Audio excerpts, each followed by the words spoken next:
Welcome to the Cabral Concept, where board-certified Doctor of Naturopathy, Dr. Stephen Cabral, shares with you exactly how you can reverse aging, take back your health, and live a life full of energy and passion, with new 20-minute episodes every single day to keep you healthy and engaged. Now, here's your host, Dr. Stephen Cabral.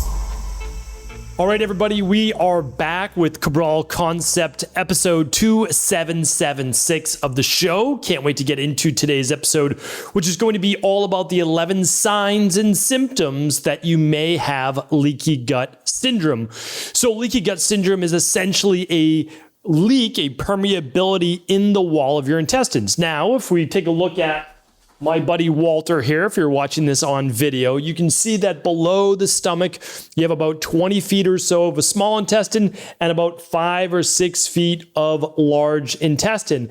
And this larger part, so the 20 plus feet, can start to become more permeable. And the reason is that, believe it or not, the only thing separating the outside of your body, which is essentially the inside of your intestines, from your bloodstream and the rest of your body is a single cell. Now, that single cell is supposed to be semi-permeable. It allows certain proteins, amino acids, sugar-based molecules, fatty acids, etc., through the gut wall so that it can begin to then feed the body. But one of the issues is that due to inflammation and alcohol and birth control and poor foods and certain food combining, etc., you can actually have an increased permeability. And when you have that, certain proteins or bacteria can seep through the gut wall that were never meant to get in your bloodstream. And when that happens, a whole host, an array of health issues can ensue, all of them inflammatory in nature, because one of the bacteria that spills out, that's meant to be kept inside of the intestines, never meant to be outside, is called a Lipopolysaccharidide. And lipopolysaccharides are bacteria, literally toxins, endotoxins that are contained inside the gut, inside of your intestines. And once they make their way to the bloodstream, havoc ensues, inflammatory based issues. And I'm going to go through 11 signs and symptoms. You don't have to have them all, but if you have a couple, start to think about maybe, just maybe, you may have leaky gut syndrome. So without providing any medical advice, medical treatment plans, medical cures, or medical diagnosis, we're going to get into those signs and symptoms right now. The first one is this: it's fatigue. It's a big one. Back in the day when I had massive intestinal permeability, aka leaky gut, I had awful fatigue. I mean, terrible fatigue with brain fog, so fatigue in both body and mind. That is one symptom. It's because your body's so inflamed, your immune system is so elevated, going after these bacteria all the time, that you become exhausted. I mean, you really do. All right, number 2 is poor recovery, like poor tolerance to exercise, poor recovery in general from coughs and colds in your immune system. And the reason is that your immune system's supposed to take a break too. It's supposed to have some rest days. But when you're always fighting something, again, the body becomes exhausted, so does the brain, but you just have poor recovery because you're never able to rest. You're never able to recuperate. Sign number 3 is apathy. Now, this was interesting. When I was looking through the specific research, essentially what apathy means is that you just don't have the same zest for life. You're just not that excited about what life is throwing at you. You just don't have the same ambitions or goals or get up and go that you used to. That's apathy. And again, that affects the body and the brain, and in terms of neurotransmitter production as well. When you are inflamed and you are tired, you might even be suffering from chemical sensitivities or allergies due to the immune imbalance that can be caused by this leaky gut. You're going to be just less excited about life in general. And that can lead then to another sign and symptom, which is anxiety for no reason that you know of, just generalized anxiety or depression for reasons that you don't really know. Like, I don't know why I'm feeling so down. I don't know why I'm suffering from a greater amount of seasonal affective disorder when typically I wouldn't during the winter. I don't know why I'm so anxious. If you are suffering from those things, I can't recommend enough looking at the gut. I'm going to share with you at the end a few ways that you can test for overall underlying root causes, as well as actually asking your PCP if you want for a lipopolysaccharides test. All right, the 5th one is reduced appetite. Now, not everyone suffers from this. But if you have inflamed bowels, if you have inflamed intestines in the intestinal tract, and there's overall inflammation in the body, and you're exhausted and you're wiped out. Now, not everybody's wiped out. Not everybody's tired. I'm not going to say that. It's just one of the symptoms.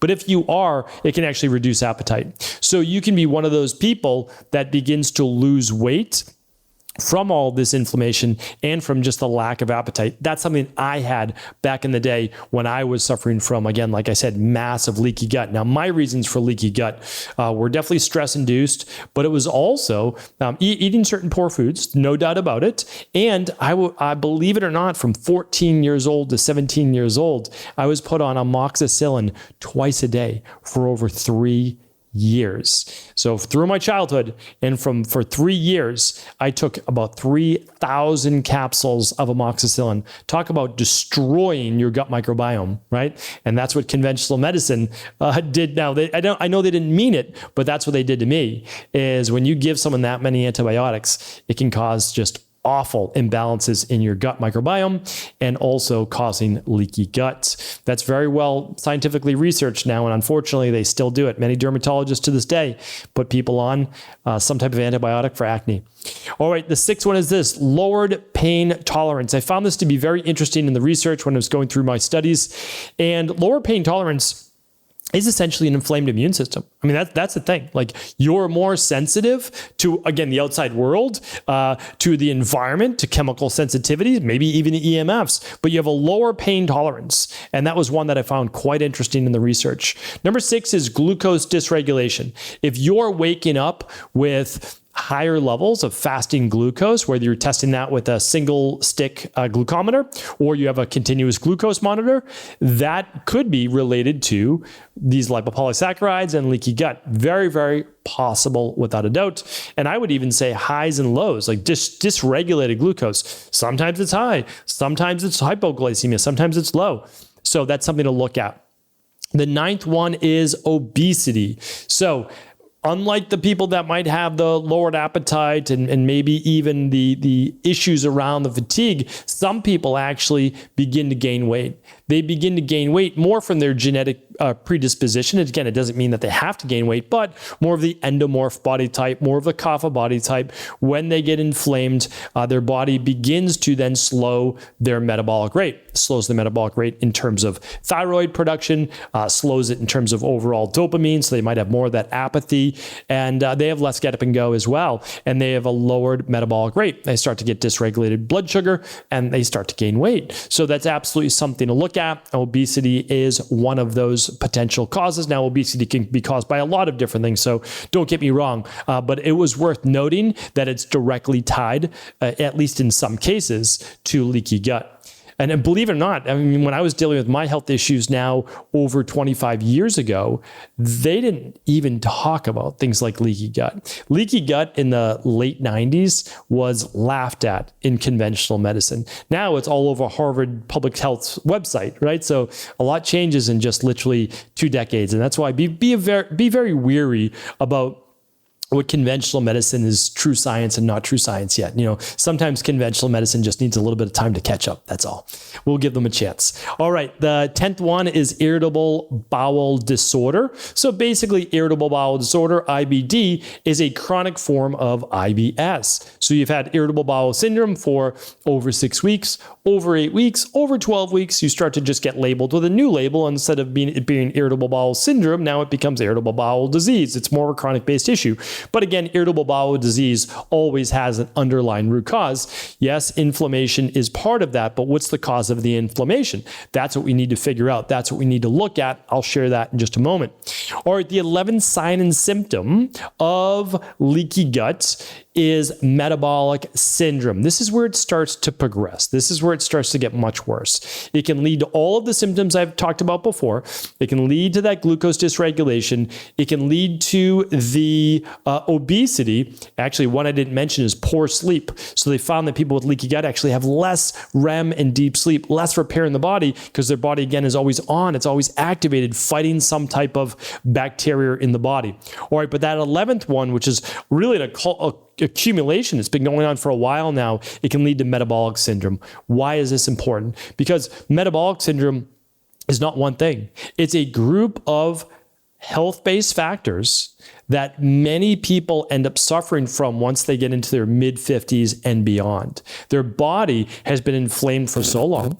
It's been imbalanced for so long. Their rain barrel has overflowed that they now show signs of what? High oxidized cholesterol, high triglycerides, obesity, or at least abdominal obesity around the waistline, and tune in for another show this week on basically the worst food you can do for your waistline, which is really important because waist-to-hip ratio really does matter for metabolic syndrome that we're talking about right now. And also high blood sugar, so type 2 diabetes, and lower HDL, which is the high density lipoprotein. And that's, I'm just going to put that in air quotes, good cholesterol. And all that means is it helps to shuttle cholesterol that isn't needed, that isn't being utilized essentially out of the body or to where it can be used to a greater degree. So we don't want that, right? Because all of these are essentially lead to heart disease, and heart disease is the #1 killer still in the world, right? Like neck and neck with, cancer is coming up very close. And then of course there's, I would say the factors that lead to that, which is type 2 diabetes and high blood pressure, et cetera. So what I wanted to share with you here today is not gloom and doom. It's really not at all. We understand how leaky gut occurs and we know how to fix it. That's the nice thing. So I always talk about this on my digestive based shows, and I have so many free podcasts on digestion. I have a whole course just on digestion at stephencabral.com/courses. Whatever works for you. I'm just trying to get that information to you, however you like to consume it. But essentially what can go wrong with the gut is H. pylori, which is a bacterial infection essentially in the stomach that can also move into different parts of the body. The intestines as well. And then what do we have from there? Well, we have parasites. So parasites can be obviously a big issue, causing a lot of inflammation, poor absorption, potentially even leaky gut. And then we have candida overgrowth, a yeast-based overgrowth. And then we have SIBO, or small intestinal bacterial overgrowth, some type of dysbiosis of bacteria. So any one of those four can create enough inflammation that could cause leaky gut on their own. So basically it takes these intestines, again, if you're watching this on video, and it opens them up to a larger degree. So now when you're eating, even if they're healthy foods, you begin to spill these foods out into the bloodstream.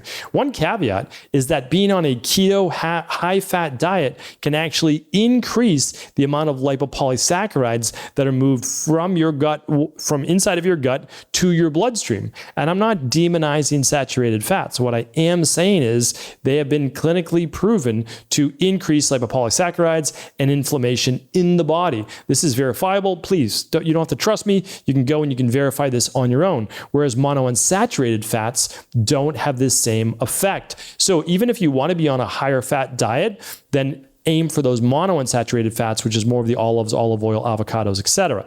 All right. So I wanted to share that with you. Now, what I want to share is how you find out if you have elevated levels of these lipopolysaccharides. So one thing that you can do is you can actually ask your PCP to run a lipopolysaccharide lab test. This is blood work to look at the lipopolysaccharides in your blood. Like, it's that simple. Now, it will tell you if they're elevated past the norm, and then it will tell you how elevated past the norm they are. The more lipopolysaccharides, well, potentially the more leaky gut. The issue is it's probably going to be lower when done fasting, so just kind of keep that in mind. If you haven't eaten anything for 12 hours, 14 hours, etc., it might be lower than what it is during the day. So if you wanted to, you might take the lab test midday or so, mid-afternoon, maybe, when a lot of lab tests you would actually do first thing in the morning. That's up to you. That's up to you and your doctor to decide on that. And then also there might be an indication on that lab if you're supposed to fast or not. So I'll leave that up to you. Okay, the other part, and what we look for, is actually, I think, just as important, if not more important, is finding out the underlying root cause of a leaky gut. So if you want to test for parasites, food sensitivities, H. pylori, candida, and bacterial overgrowth, all the things that can go wrong with the gut, my recommendation is to run what's called the Big 3 lab test. The Big 3 lab tests look at your food sensitivities from an IgG perspective, 190 healthy foods that can still be creating inflammation in your body, so it's unique to you. The second one is the Candida Metabolic and Vitamins test. That'll look for yeast overgrowth, Clostridium difficile, and many others, as well as look at short-chain fatty acids. It will look at your neurotransmitter metabolites It'll look at your energy levels, your vitamin levels, and much more. And the last one is the bacteria and parasite stool test. And that will actually look for bacterial-based forms, commensal bacteria, negative bacteria that shouldn't really be there. And it will look for parasites and H. pylori. So there are 3 unique tests. They're both phenomenal. We can link that up in the show notes here today. That'll be at stephencabral.com/2776. 2776 is today's episode. So we'll link everything up there. And then if you do feel that there's an issue with your gut and let's say you got that back in the lab test, which those labs will actually come with a health coaching call to make sure you get the right plan for you, you'll most likely begin something called the CBO protocol, and then do something called the CBO finisher. That stands for Candida Bacterial Optimizing Protocol. Maybe you do the Parasupport Protocol if you find that that's an issue. But the CBO finisher then begins to heal and seal up that gut wall. And I can't link those up today. Unfortunately, we're not allowed to do that. But you can find the CBO protocol and CBO finisher at stephencabral.com/shop. Just keep in mind, that'll take you over to Equalife. That's our global virtual functional medicine practice. We ship 27 countries around the world trying to help people, but you don't have to work with our company. Always keep that in mind. You can simply look at what we use, and then you can work with your local naturopathic doctor or your integrative health practitioner. So hopefully this has been helpful. Always let us know if you have any questions. If you want us to do a follow-up, I'm always happy to do that as well. Take care, everybody. All those notes today will be at stephencabral.com/2776. Are you ready to heal yourself and then go on to heal others? If so, the Integrative Health Practitioner Institute can help you discover proven functional medicine protocols that blend the best of 7 different healing disciplines from around the world. I personally share with you the exact handouts and protocols I use in my private practice that enable people to get well, lose the weight, and live longer, stronger. I want to pass this information on to the next generation of health coaches, and that is exactly why I created IHP. We are the future of the health coaching industry, and the skills and knowledge you will learn will make you an in-demand certified health coach anywhere in the world. Although we have many medical professionals taking the IHP certifications, no experience is necessary, and half our members have no previous health certifications. At the Integrative Health Practitioner Institute, our motto is a health coach in every home. Our goal is that you take this knowledge and then share it with family, friends, loved ones, your community, or in a practice where you create a career you love and can be proud of. The global IHP community is filled with some of the most kind and caring people in the world, and we can't wait to welcome you into our world soon. For more information or to set up a discovery call with one of our IHP Health Coach graduates, simply head over to integrativehealthpractitioner.org.